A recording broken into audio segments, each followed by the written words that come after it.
نبی علیہ الصلوۃ والسلام ورته فرمایل ای زما صحابه کرامو قیامت په تر هغه پورې را نشي تر څو چې د الله علامات نه ښکار شي تر څو چې د الله خبرې نه ښکار شي کنه نو تر هغه پورې قیامت ناراضي نبی علیہ الصلوۃ والسلام فرمایل اول علامه د قیامت دخان دی څه شي دخان دا یو لوګي دی لوګي دا به یو طرف نه روزي او په ټوله دنیا باندې بخور شي د مشرق نواله تر مغرب پورې به د دنیا د یو لوګي ډکش لوګي به وي د دې لوګي اثر به په مسلمانانو باندې دا وي چې دوی به نزله او زکام وي څومره مسلمانان چې دوی به څه وي نزله او زکام به پرې راشي صرف او نور کافر چې څومره دي د دوی بدنونه به د دې نه وپړسي منافقین کافرین چې دوی د بدنونه به څه شي وپړسيږي د دې نه دا به سلوي خرزي دا لوګي وي سلوي خرزي بعد بیا دا لوګي څه شي ختم شي یو دا علامت دی د قیامت دویم نبی علیہ الصلوۃ والسلام او فرمایل دجال په لوګي پسې ورستو بیا څه شي دی دجال دویم علامت د قیامت چې دی دجال دی دا ډیر ناکاره فتنه ده د دجال په مخ د ځمکه چې څومره پیغمبران تیر شوي دي کنه هر یو پیغمبر خپل امت د دجال د فتنې نه خبر کړی دی او هر پیغمبر د خپل امت د پاره د دجال د فتنې نه پناه غوښتې ده الله زما امتیان د دجال په فتنه کې مو مبتلا کوي دا ډیره ناکاره فتنه ده الله څومره ناکاره فتنه ده چې څوک نه مني کنه نو مال به ختمیږي بچی به مړه کیږي ښځه به مړه کیږي مور او پلار به مړه کیږي تمام خاندان به ختم شي تمام مال به ختم شي ارسه به ختمیږي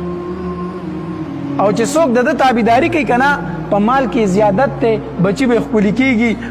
زیاتیږي به ښځه به سم شي دی به سم شي یعنی ورځ ورځ به دې څه کوي ترقی کوي